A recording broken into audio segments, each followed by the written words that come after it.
the world. Hey there everyone, welcome back to the Comics Crusade for the final week of June. We're almost out of the first month of the summer, and I wish I could say things are heating up, but they're not. Rather, what I will say is that this episode is actually not as angry as the last two, mostly because there wasn't a lot on my poll list this week. This is the point where I plug my Patreon, by the way. If there are any comics that you want me to read for this series and review them for you, by all means, patronage is the best way to get it added to the list. Anyway, one thing I'd like to say is that I've noticed I review comics a little bit differently than some of my peers, and some people have mentioned that my opinions are oftentimes very different. So, to the first part, let me say this. I've seen guys like Diversity Comics and Yellow Flash talk a bit more about the art direction. Well, I'm the opposite. I've always been somebody who loves writing. It's just a part of me. I like writing. For me, I care more about whether or not the art is serving to set the tone of the story than I do going into a long, in-depth discussion on how many muscles there are detailed in someone's leg and, you know, all that sort of stuff. It's not really my cup of tea. I care more about narrative direction and things along those lines and how well the pace is moving and whether or not there's really enough story loaded into the 20-some-odd pages of the comic that I'm reading.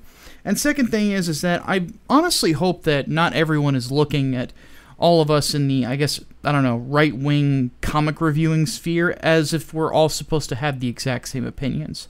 I would hope that between all of us and between all of the directions that we pull from, that, if anything, it can give you an interesting idea of who's coming from what perspective, and because of their perspective, you can kind of understand the strengths and weaknesses of the comics, because chances are, if you look at another comic reviewer like Diversity in Comics or Yellow Flash, you'll see that there is a different perspective that you can get, and then you can just gauge for yourself between all the information that we're giving you on whether or not you want to buy the book.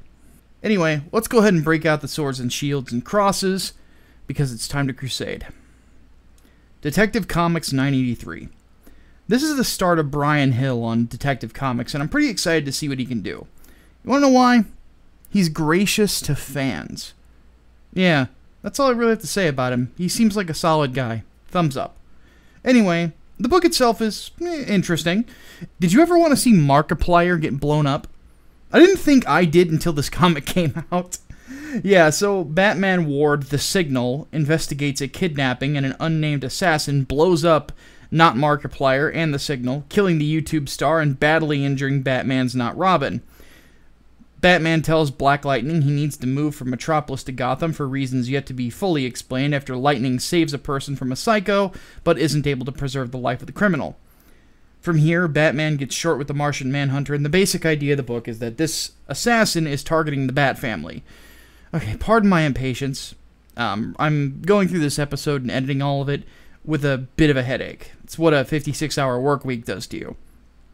Anyway, let me say that I'm happy with the writing, and the art is good too. I like the idea of an assassin who's targeting Batman's Bat family, not because they're trying to get even with Batman, but because they think that it makes him a weaker person for whatever reason.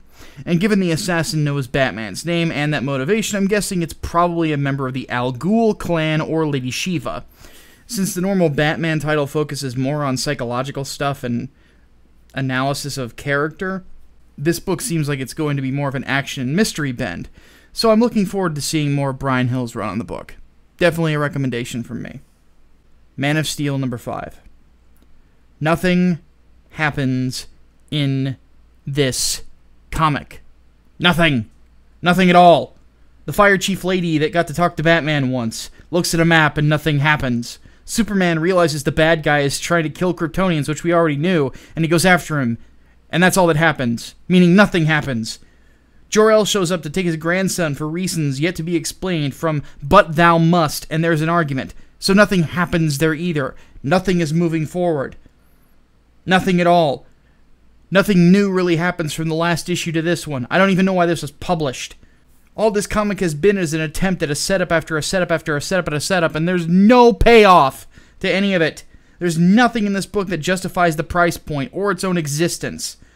This comes across like Bendis wanted to write a Superman graphic novel and DC said that it needs to be an issue-by-issue comic first. At this point, the final issue is going to have to cook me breakfast and sexually gratify me for this whole thing to have been fucking worth it! This is the problem in general with Bendis, though. He did this in New Avengers, too, with the Arrival arc 10 fucking years ago. Nothing happened for several issues aside from Alpha Flight dying, so there's the one death per Bendis book, because Bendis. And then, after that, something of note happens, it ends up just existing to promote another book. In that case, it was Omega Flight, which ended up being good, only because Michael Avon Omega was writing it. Now here's the thing, I hope you have your shooting liquor of choice ready, by the way. This book is the same because Bendis nonsense that I pointed out before. It's decompressed because Bendis. It's boring because Bendis. Nothing happens because Bendis. Oddly enough, the art ends up being shit halfway through the book, and that's not because Bendis, oddly enough. Hey, comics companies, here's a note. Stop doing that! Multiple artists to a book just make it seem consistent, especially on part of this book where it looks like the inker just walked out halfway through because Bendis. Needless to say, this comic doesn't justify its own existence. I have a feeling by the final issue, it won't have done so. At all. Hunt for Wolverine, Mystery in Madripoor, number 2.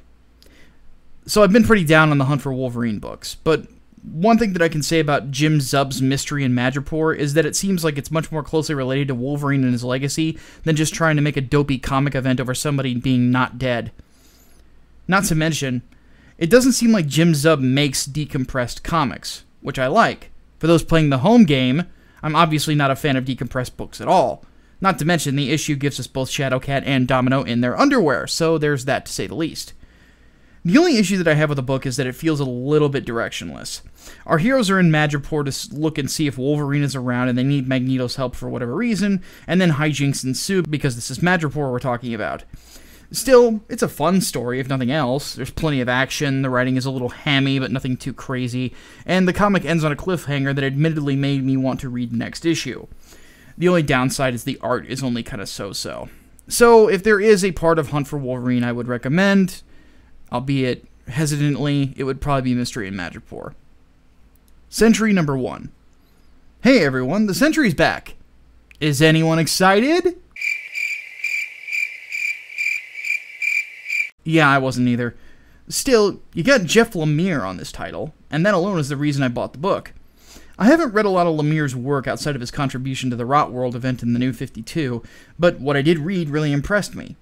To be honest, so did this comic. The original Sentry book was a bit of a mindfuck in the sense that you never really knew what was going on and whether or not what you were seeing was the actual truth of things. That's what the appeal was. This series is exactly the same. It's going back to basics. Doctor Strange has given Bob a system of keeping the Void in control, and he has to use it once a day. And whenever he uses it once a day, it allows him to live out his fantasy of being the Sentry. What we see is what I think should have been done in the first place. Bob is this normal guy with a mental issue instead of a paranoid schizophrenic like how Bendis wrote him, which was shit because Bendis! Sorry. Anyway, this book introduces a neat cast of characters, and I don't want to go into too many specifics because of this fucking headache. Sorry. Anyway, I recommend the book. I'm excited to see where Jeff Lemire takes it, and I'd like to see this character done well again. Venom number 3. What was I doing again? Oh yeah, killing Miles Morales. Sorry, this page made me laugh. Anyway, you remember how I said that I wanted this comic to pick up a bit more? This issue is what I meant. The book does a solid job of characterizing Eddie Brock and showing his maturity as a character, showing Miles Morales and him working together in a relative sense, and answers the question of what the hell is going on with this particular story. Plus, the art is good. There's really not much to say aside from that with the comic. Venom number 3 gets a recommendation from me. Next. Thor number 2. I've said it before and I'll say it again. Jason Aaron is kind of all over the place as a writer. Here's a question for you. Did you like Thor Ragnarok? If the answer is yes, you'll probably like this comic. Did you watch Thor Ragnarok and think to yourself it would have been more enjoyable if Thor came across like more of a warrior and less of a schmuck? Well, then you're in the same camp as me and you'll probably like it as well. This book is sort of an anachronism stew when it comes to the ins and outs of it, and the story isn't like Aaron's previous work, like the Gore the God Butcher saga, where it's meant to be taken a bit more seriously. Same with the Unworthy Thor miniseries, which I very much recommend. Aaron is just cutting loose and trying to have fun with this book. And to his credit, it is fun. I like the dynamic of the family of Odinson and the potential of a war in hell inevitably leading to the conclusion of this war of realms that Malekith has started. Long story short, I still recommend the book so far. I know some of my peers don't agree with me on it, but whatever, I'm having fun. Would I rather see someone else take a crack at Thor for a while? Sure, I'd be all for it. Would I rather someone else do the art, like Frank Cho or Oliver Coipel? Absolutely. But still, the book isn't a slap in the face like it was before, and it's not like Aaron's phoning it in either. As long as he continues to put in at least some effort, I think the book will be worth the cash. Alright folks, that leads us to the end of this week's Comics Crusade. Yeah, a little bit shorter, a little bit less ranty, but my head hurts. So I'm going to go ahead and take off. If you enjoyed the video, please don't forget to like, share, and subscribe, and hit that little notification bell so you won't miss out. But I'll see you guys next week. In the meantime, my name is Micah Curtis. Welcome to my crusade. Dave's Vault.